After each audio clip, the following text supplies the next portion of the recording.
Están absolutamente convencidos, por lo que vos charlás con gente de la Cámara, con gente del núcleo duro de Zanini, que hay una especie de pacto no escrito entre algunos medios de comunicación que para ellos son ultra opositores, Clarín y otros más, y algunos candidatos opositores para levantar e instalar el tema de la inseguridad. Caso 2009 de Narváez, creen en el kirchnerismo que de Narváez ganó gracias a la instalación de la inseguridad. Tinelli, bueno, otros medios. Y ahora piensan lo mismo con el tema de Massa. ¿Están seguros? Cuando vos charlás con ellos te dicen, no te quepa la menor duda, Clarín y otros medios están jugando para Massa, y cuando hablan todo el tiempo de inseguridad, lo único que hacen es instalar el tema y le dan votos a él porque es Liliana, vos trabajas en Casa de Gobierno. Yo trabajo en Casa de Gobierno desde hace muchos años.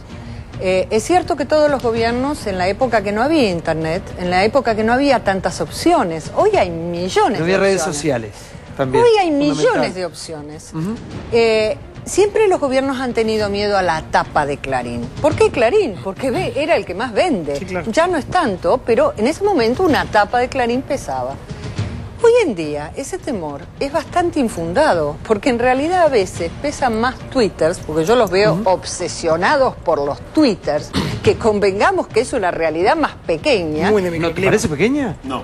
No, porque respecto, perdón, es diferente. Perdón, es pequeña el mundo. Impersonal. No, porque menos de la mitad de los argentinos no acceden a redes sociales. ¿Y el Clarín cuánto? Perdón. No, Clarín es repetido por las radios. ¿Sabés qué pasa, Liliana? Perdón, quienes acceden son de algún modo importantes para la influencia de la información pública. Efectivamente, hay mucha gente afuera, pero quienes están adentro de las redes sociales retransmiten, reproducen, son quienes gobiernan de algún modo. O es el búnker que ponen a retransmitir.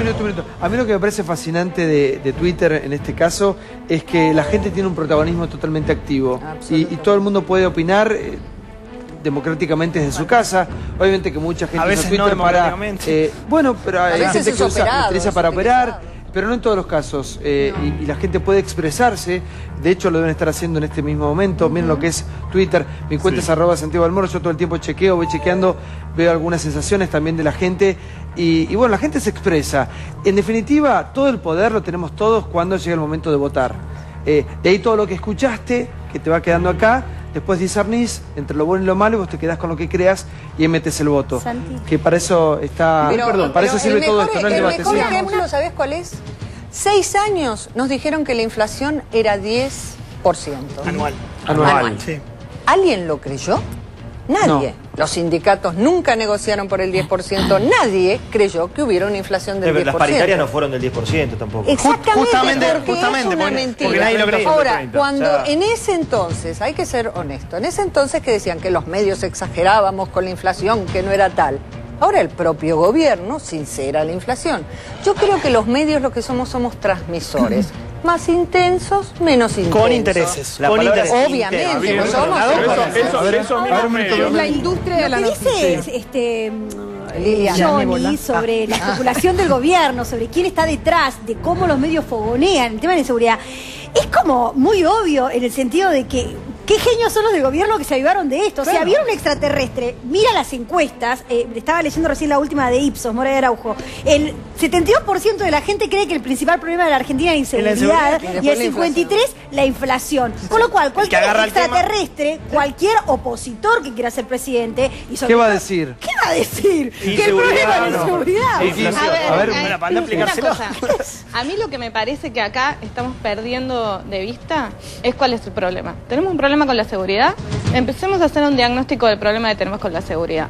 Es básico, acá tenemos un problema con la seguridad porque no la enfrentamos, no tenemos un plan nacional para prevenir el delito y tenemos altísimos niveles de connivencia entre la policía, la política y la delincuencia organizada. Ese es el problema de la seguridad. Digo, hoy estamos hablando de inseguridad, pero la inseguridad la sufrimos todo el tiempo. Estábamos hablando de que los linchamientos son ilegales, son un delito. Pero hoy, por ejemplo, veíamos que en Rosario han desmantelado un kiosco de drogas y han sido los ciudadanos porque habían ido a denunciarlo al policía, el policía no ha hecho nada. ¿Eso es ilegal? el desmantelamiento de un kiosco de drogas. Si no sufrió nadie, no es ilegal. Sí, pero está ejerciendo el ciudadano de policía, ¿no? El poder de policía. En todo caso, está ejerciendo el poder de policía y ahí lo que hay es que darle una respuesta a los ciudadanos de Rosario y de todo el país que estamos sufriendo la capilaridad del narcotráfico. El narcotráfico se instaló en la Argentina como una realidad porque no hay una política que lo enfrente. Y en esto lo que sí quiero destacar, y me parece que en esto también tenemos que estar todos de acuerdo, es policía corrupto, político corrupto tienen que ir preso. En Argentina no tenés ningún político corrupto. ¿Pero cómo lo cumplís eso, Victoria? Con jueces, pasaron todos los gobiernos, mira, desde Alfonsín hasta Kirchner, Néstor, con decisión política, lo cumplís con decisión política. Si vos tenés la decisión política de enfrentar las mafias, lo hacés. Si no, preguntale al gobernador Antonio Bonfatti lo que se tiene que aguantar cuando decide enfrentar la mafia del narcotráfico en Santa Fe, precisamente por lo que sufre Rosario. Sin apoyo y sin respaldo de nadie. O a la intendenta Mónica Fein, que está en Rosario enfrentando el narcotráfico y se tienen que aguantar balaceras en la puerta de la casa.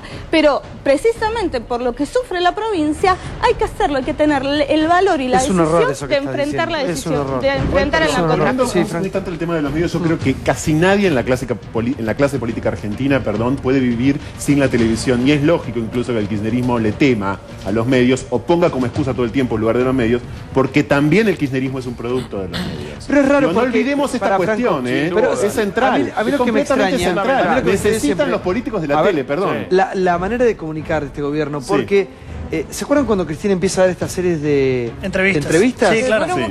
Pero fueron muy pocas. Bueno, por el problema de salud. Después tuvo un problema. Sí. Pero el gobierno tiene a una de las mujeres con mayor poder de oratoria. Absolutamente. Una mujer que sabe cómo comunicarse, qué decir, cómo moverse. Siempre desperdiciado. ¿Por qué? Eso siempre lo charlamos el año pasado, yo me acuerdo con Grania. No se entiende cómo la presidenta, te guste o no, con el poder de oratoria que tiene, no daba más entrevistas y dejaba la comunicación a gente como Abal Medina, como Amado Vudú, como Guillermo Moreno, tan mal con Aníbal Fernández. ¿Quiénes son los voceros de este gobierno? Durante 5 años fue Aníbal Fernández, que digo, lo queremos, no lo queremos, con todo lo que tiene Aníbal, pero no es un buen comunicador de las políticas de este gobierno, está claro. Igualmente, eso, ¿no? Igualmente. Lo que yo coincido, que a mí me gustaría escuchar mucho más seguido a Cristina, hablando horas, cuando fue el inicio de las sesiones. Horas. No, los discursos que da. Pero ¿sabes lo que pasa? También vos fíjate, cuando habla Cristina, que es brillante. Te vas a tener que presentar como candidato a diputado. Que es brillante y es tan clara. ¿Cuántas veces la escuchamos hablar de democratización de la justicia? Que viene hablando de todo este tema, ya lo viene hablando hace mucho tiempo, no ahora porque lo instalaron los medios. Cristina hace mucho tiempo lo viene hablando, y Cristina sola no puede. Ese compromiso de los gobernadores, los intendentes, los concejales, de la policía, diputados, senadores, de todo, perdón. Pero digo, fíjense, cada vez que habla Cristina, ¿cuál es el ejercicio? ¿Es valorar lo que se está haciendo bien o es ver en qué falló, qué es lo que no dijo, qué se equivocó? Es permanentemente. Es que la obligación es hacer las cosas bien. Los medios se encargan de destrozar el discurso en vez de valorarlo. No es la obligación. Yo creo que cada vez que habla Cristina, lo que hace es pararse en el 2003 y empezar a analizar la Argentina del 2003. No, es un punto de comparación que no puede dejar atrás. Pero siempre el punto de comparación. Que había el club del Trueque. Después de ahí todo lo que... Siempre el punto de comparación del 2003. Entonces, ¿sabés qué ocurre? Así no podemos resolver ningún problema, porque si la verdad es que después de 10 años vamos a seguir comparando... Pero venga Patricia Bullrich a hablar, entonces ya partido... No puede permitir eso. No puede venir que Carrió se con Patricia Bullrich. Perdóname. Además, Cristina, perdóname, la presidenta de la República, la verdad que es incoherente en su discurso, porque dicen cosas que no son ciertas. Por ejemplo, dicen, acá se mencionaba el tema del narcotráfico, la verdad que Cristina en la Cámara de Diputados de la Nación dijo que estaban funcionando los radares, el país estaba radares. Eso no es cierto. No es cierto. Igual que Menem en los 90 dice lo mismo. Bueno, pero exactamente igual. Pero yo lo que te digo es que el proceso del narcotráfico ha crecido muchísimo en estos 10 últimos años en la Argentina. En el mundo, y la verdad es que en otro lugar del mundo no. En la Argentina ha crecido mucho, entre otras cosas, te digo, entre otras cosas, porque el gobierno no hace lo que tiene que hacer. Por ejemplo, no controla el lavado de activos en la Argentina. Y esto lo venimos denunciando desde hace mucho tiempo de la oposición, y el gobierno, por no investigar amigos del poder, no controla como debería controlar el lavado de activos en la Argentina, lo que permite que los grupos de narcotráfico se instalen a lavar activos en la Argentina. O construir la política con la estructura corrupta viciada de la vieja política. Pero esto no lo hace solamente el gobierno, lo hace, por ejemplo, Massa cuando se lo trae Otacé. Claro. A ver, Carilino, que alguien me explique, que alguien me diga, Otacé, Carilino, Curto, Isi, Ferraresi, Pereira, te puedo seguir nombrando intendentes del conurbano. Te puedo seguir nombrando intendentes del conurbano. A ver, un minuto. Sin lugar a dudas, ¿saben dónde están las cocinas de Paco? ¿O no lo saben? Si lo saben los vecinos, los intendentes no lo saben. ¿Alguien cree que los intendentes no saben que hay narcotráfico en sus distritos? Y pasa acá en la capital también. Pasa también. Los vecinos denuncian constantemente. Franco viene hace un montón de tiempo denunciando una cocina de Paco. Vino la reta, vinieron todos y sigue. De los que se rasgan las vestiduras hablando de seguridad en época de campaña de forma demagógica y después se traen a todos los mafiosos con ellos para que les hagan campaña. Entonces de eso también, como dirigentes políticos, nos tenemos que hacer cargo. Pero alguna vez se tendrá que discutir y la dirigencia política tiene que discutir y transparentar cómo se financian las campañas. Totalmente. Porque hoy en día el problema es cómo surge la convivencia entre jueces, narcos, otros negocios ilegales con la política. Pero vos sabés lo que pasó en el 2007. En el 2007 se estaba por empezar a investigar de dónde había salido la plata para Cristina, Cobos y vos. ¿Te acordás que era la campaña? Sí. Empezaron a darse cuenta que venía de farmacias, de laboratorios. De la y si seguimos se pudría todo. Después del crimen de los 3 narcos. Que además los medios titulaban el crimen de los 3 empresarios. En General Rodríguez eran 3 narcotraficantes. La causa contra Capaccioli hace 48 horas. El otro día lo absolvieron. Chicos. Vamos directamente al próximo informe que tiene que ver con el conventillo político 2014. Todo lo que ha pasado en esta semana caliente. Mirá. Semana caliente en la política argentina. Oficialismo y oposición se disparan sin piedad. La carrera al 2015 ya empezó y ninguno se quiere quedar afuera. Quiero transmitirle a una legisladora que antes vivía en mi provincia, hace mucho tiempo, cuando era fiscal de la dictadura militar. Carrió denunciará a Capitanich por no responder algunas preguntas en su exposición. Si yo tendría que aplicar la misma vara, entonces tendría que aplicar el artículo 248 del Código Penal por la falta de cumplimiento de deberes de funcionario público porque no estuvo ni siquiera un minuto en su banca. Capitanich puede decir cualquier cosa. Dice, de hecho, hace bastante tiempo que dice cualquier cosa porque tiene que dar explicaciones toda la mañana, que es un error, no hay explicaciones toda la mañana. Prefiero ver el Chavo y más Capitanich. Falta que llegue el 10, creo que va a ser un paro rotundo, terminante. ¿Por qué usa esa palabra tan fuerte? Si no lo querés Terminator, te digo determinante. La cuestión del paro llamado por Moyano y Barrio Nuevo no es una cuestión de la oposición, entre comillas. Bueno, no está vinculado a consulta política. Soy la continuidad explícita de este proyecto nacional. Me diferencio de otros candidatos que fueron del peronismo y hoy dicen ser del Frente Renovador y tienen toda la orquesta sinfónica del fracaso, los Duhalde, los Barrio Nuevo, los Moyano. Estás hablando de Massa. Los OTC, los Carilino. Massa, no sé si le llamaría timorato, pero cuando nosotros lo invitamos a Massa y a Scioli al congreso nuestro de los trabajadores en Mar del Plata no vinieron. Ninguno de los dos. Y cuando nosotros hicimos en la inauguración del casino. Ahí vinieron. Porque, claro. Porque era más vedetimos, había más cámaras. Lamento mucho que se lleve una discusión de ideas a la cuestión personal. No vamos a entrar en las discusiones personales, descalificatorias o agraviantes, porque en realidad eso es parte del pasado de la política, de un pasado que la gente no quiere más. Tu sueño y tu gana son ser presidente. Por supuesto. Depende de lo que la gente en el 2015 quiera elegir, por qué opte, si opta por candidatos mediáticos o si opta por candidatos que transformamos la realidad en la provincia que nos tocó gobernar. Mi primera preocupación es cuidar Córdoba. ¿Cuál es mi segunda etapa? Ayudar a que tengamos una nación sin gritos. Basta de gobernar de prepo. Recorriendo la provincia y construyendo un equipo, el equipo del PRO en la provincia. Tener una fuerza política que inspire respeto y que sea republicana y que defienda el federalismo. Si hay alguna posibilidad de transformar el peronismo en eso, cosa que me parece muy difícil, trataremos de luchar dentro del peronismo. Se ha iniciado una nueva era en el kirchnerismo, la era que yo llamo del sinceramiento brutal.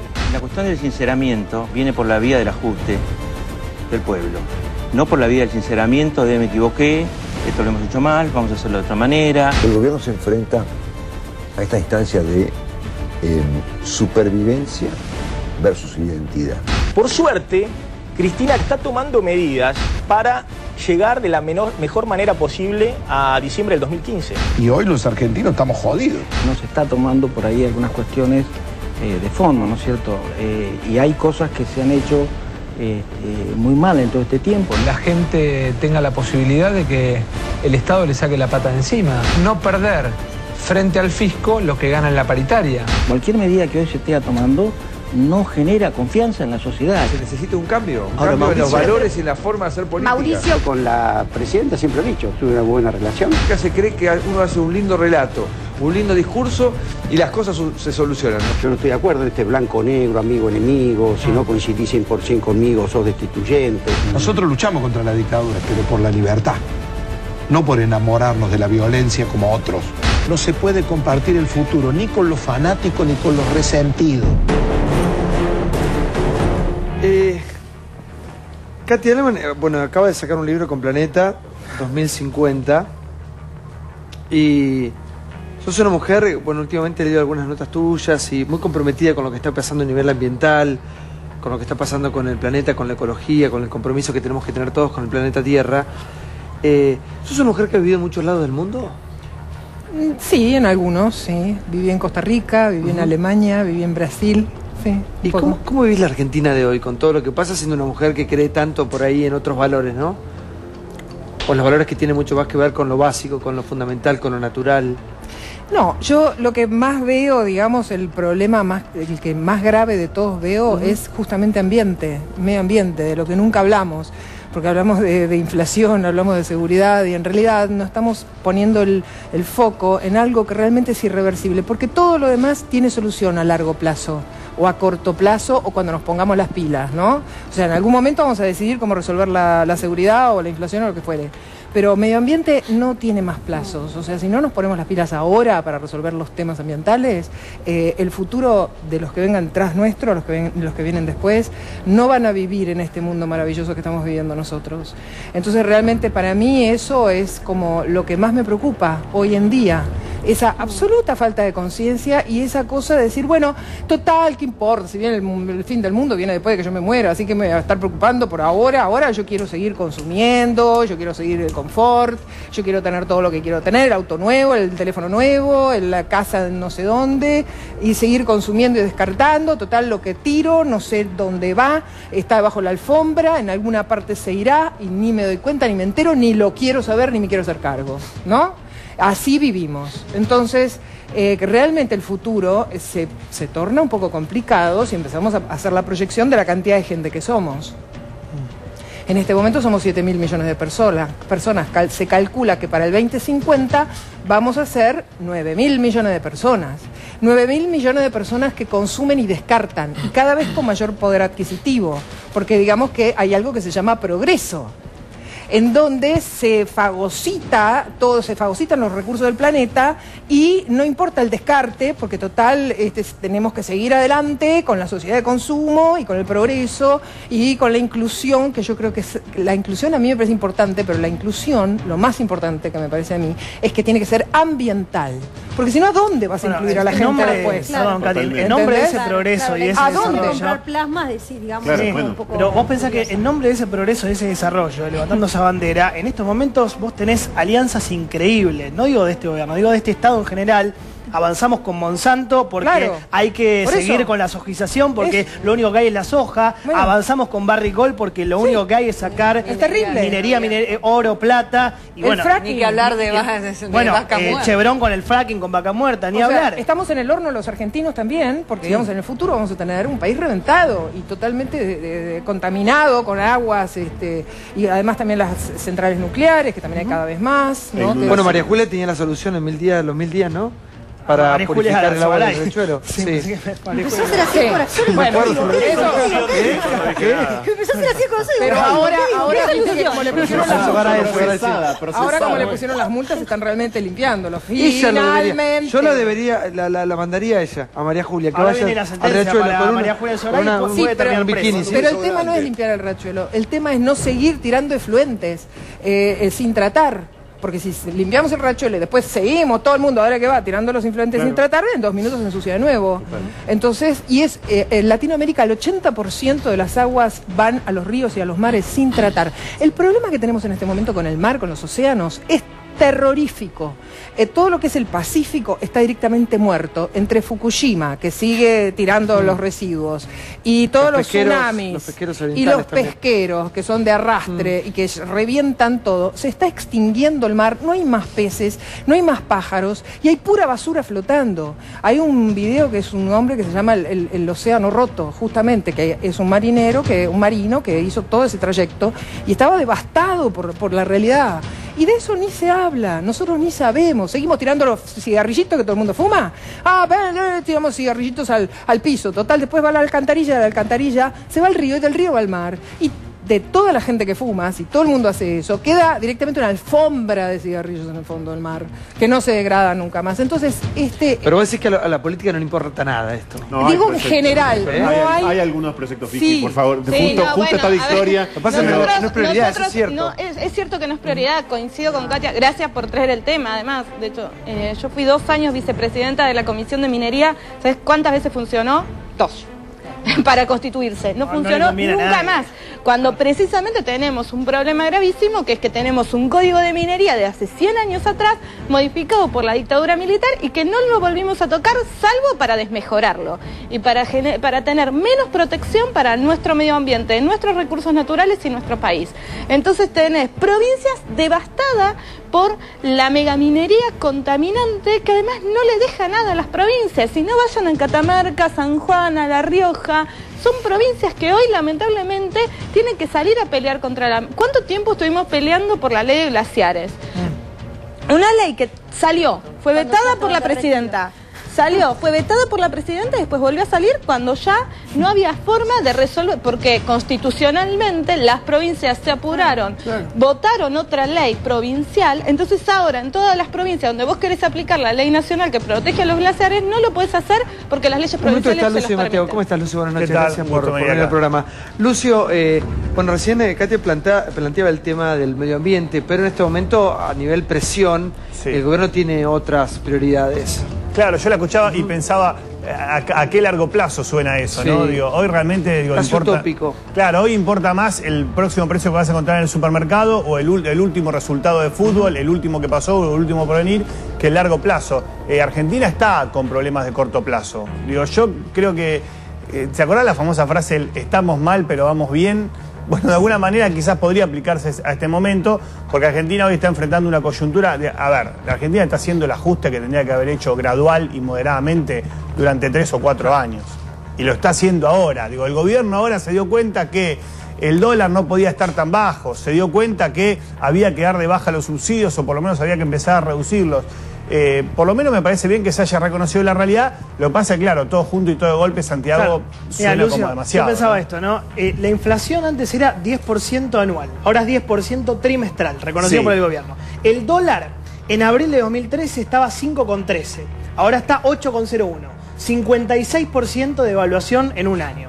La nafta, en abril de 2013, el litro de súper estaba a 7 pesos. Ahora está 12 o 13, depende del momento.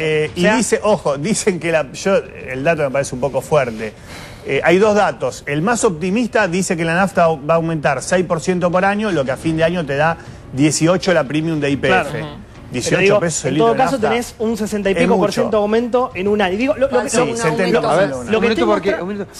enoja que no sea... Sí, porque me parece que es mucho más importante que hablar de La Plata, hablar del futuro, sinceramente. No, está bien, pero digo... No, pero digamos, estamos hablando... No quiero anular el debate, pero... Digo, en un momento que estamos hablando de algo que realmente es trascendente, empezamos de vuelta a hablar de La Plata. Bueno, La Plata, yo no soy devota del dios dinero. La Plata no es trascendente. No soy devota del dios dinero. Estamos en un mundo capitalista. Sí, bueno, pero por eso ese es el problema. El central problema es que estamos en un mundo Yo no quiero anular el debate